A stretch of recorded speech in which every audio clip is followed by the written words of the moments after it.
మాకైతే సంపూర్ణమైన విశ్వాసం ఉంది.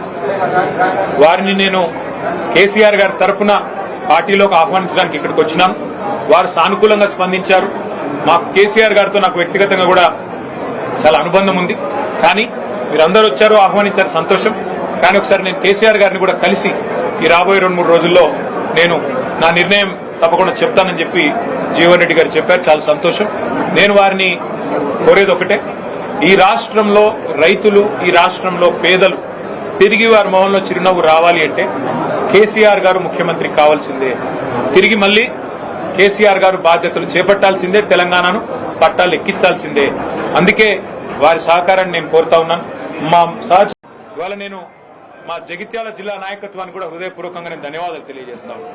ఎందుకంటే ఇటు మా విద్యాసాగర్ రావు గారు జిల్లా పార్టీ ప్రెసిడెంట్ గారు కానీ, అట్లాగే ఎల్ రమణ గారు మాజీ మంత్రి గారు కానీ, మా చెల్లెలు మాజీ జిల్లా పరిషత్ చైర్పర్సన్ శ్రీమతి దావా వసంత గారు కానీ, వారందరూ కూడా జీవన్ రెడ్డి గారిని జగిత్యాలలో మనం ఆహ్వానించినట్టయితే, వారి ఇంటికి పోయి ఆహ్వానించినట్టయితే బాగుంటది అంటే, వారు ఒక క్షణం కూడా సంకోచించకుండా వారు చెప్పిన మాట ఏమంటే, నాకు అన్నా పార్టీ బలోపేతానికి, పార్టీ తిరిగి అధికారంలోకి రావడానికి, కేసీఆర్ గారు ముఖ్యమంత్రి కావడానికి తప్పకుండా మనందరం కృషి చేయాల్సిందే.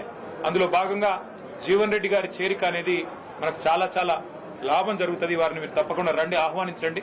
మేమందరం కూడా మీకు వెల్కమ్ చెప్తామని చెప్పి వాళ్ళు అన్ని సాధారణంగా ఏర్పాట్లు కూడా వారు చేశారు. వారికి కూడా నా అభినందనలు.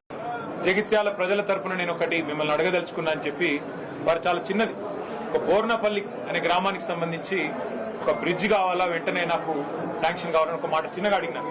మేమందరం చూస్తా ఉన్నాం, అప్పుడే మేము కొత్తగా మంత్రులైనాం, చూస్తా ఉన్నాం కేసీఆర్ గారు ఎట్లా స్పందిస్తారు, ఎట్లా రియాక్ట్ అవుతారు. సాధారణంగా దాటవేయొచ్చు, చెప్పొచ్చు చూస్తాను అని చెప్పొచ్చు, పరిశీలిస్తాను అని చెప్పొచ్చు. కానీ జీవన్ రెడ్డి గారి మీద ఉన్న గౌరవం, వారి మీద ఉన్న ప్రేమ ఎట్లాంటిది అంటే, క్షణంలోనే వెంటనే అక్కడే శాంక్షన్ చేసి 75 కోట్ల బ్రిడ్జ్ ని అక్కడికక్కడే కరీంనగర్ ఉమ్మడి జిల్లాలో ఇచ్చిన మొట్టమొదటి శాంక్షన్ కేసీఆర్ గారు ఆ రోజు జీవన్ రెడ్డి గారి కోరిక మేరకు, వారి విజ్ఞప్తి మేరకు ఇచ్చిన ఆ బ్రిడ్జ్.